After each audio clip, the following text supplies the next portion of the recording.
Ever since you came to Castle Zdravno, you have been beset with one danger after another. But this is the first time you have felt an impulse to abandon this quest altogether. Your master is being held captive in hell, and some powerful devil is holding him prisoner for not upholding his end of a bargain. Something in the voice of Malekithis rattles you to your core. Some immensity of dark power that is far beyond anything you have ever known. And yet, you do not flee. You force yourself to stay in place until the panic subsides. You cannot leave Zdravno down there to whatever horrific fate awaits him. He got himself into this situation, yes, but he does not deserve this. Once you have regained control of yourself, you move back into the secret study. "Malekithis," you call out, trying to keep the shaking out of your voice. "What are the objects that are due to you?" "So, you are willing to see reason. Zdravno agreed to procure for me the Helm of Sanubog and the Sword of Blue Flame. I gave him plentiful time. I gave him all the wealth and magic that I pledged to provide. I upheld my end of the deal. He did not. If you are able to somehow bring me these two relics, I would be most impressed, and I would release your master in exchange." "If I find the items after the portal closes, is there still a way that I can get them to you?" "I expected that the portal would have closed by now. I do not know how much longer it will remain open. If it closes, and you later obtain the helm and the sword, well, that will be up to you to find a way to make contact with me again. Nor can I guarantee what will have become of your master by that point. My generosity is great, but not without limits." "I will do my best. I beg you not to harm Zdravno. He is not a bad person." "From commanding to begging.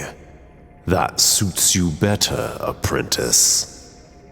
"But do you agree not to harm him?" "So long as the portal is open, Zdravno will remain unspoiled. After it closes, I give you no assurance." "I will return."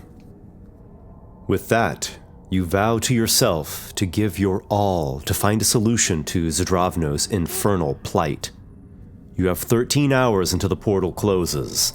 13 hours to uncover whatever you can in this castle of wonders and to put the pieces together, starting with this very room. You look over the immediate writing desk and shelves. You find 2 spell scrolls and take them, along with 2 books from the table. Looking over the assorted files on the alchemy shelf, you quickly recognize one as a potion of healing, which you eagerly consume. A small boost of vigor flows through you. What a great sensation.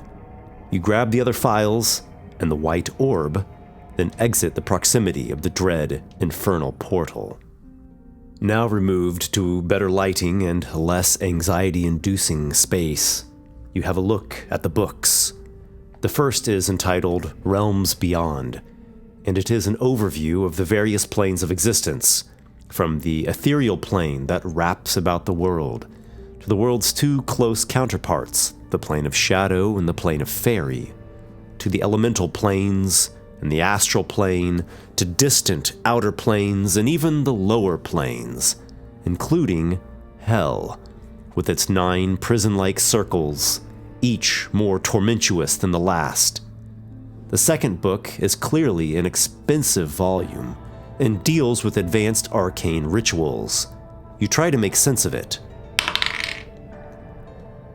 Indeed, this rare work covers the procedures for a wizard to open portals and gates, including an interplanar portal to hell. You are confident that you could successfully execute the lesser of these magics, which would only allow for communication between the planes, or weaker portals that would allow minor devils to pass through. The more powerful rituals in here are beyond your current capabilities and require costly components to cast. You find specific information about the portal that is currently open. Indeed, when the candles burn out, it will close.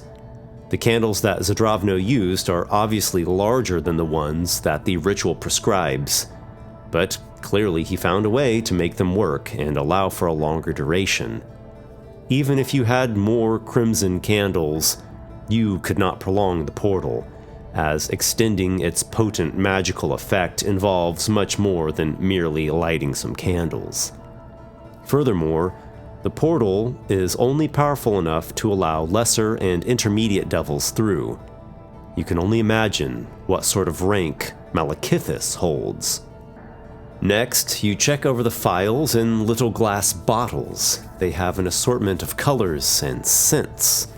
In fact, a couple of them seem to be nothing more than very strong alcohol. A couple of the files contain reagents useful for performing rituals to open magical portals, but not enough for one as powerful as the current portal. The others are indeed distilled spirits, brandy. You look over the 2 spell scrolls. One is of Make Whole, which can magically repair a damaged or broken object. It cannot restore magic that has been lost, but it can effect thorough repairs physically.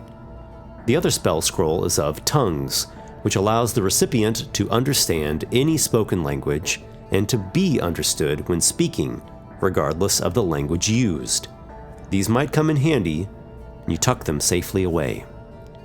Lastly, you look over the white orb, a semi-cloudy, semi-translucent crystal ball that is slightly larger than the purple orb you saw up in the game room. Could it be that this is the orb needed for the armory statue? Excited to give it a try, you head back there.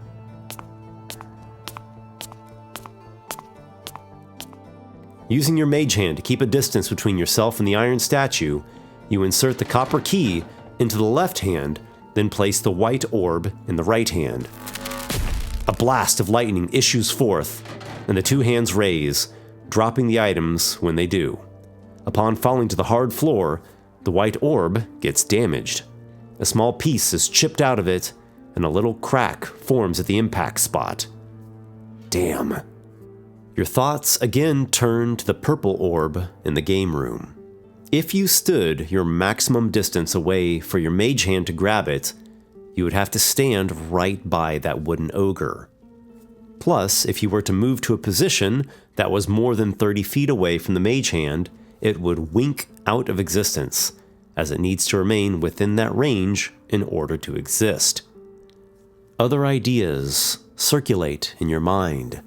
You pace about from here to the courtyard, mulling them over.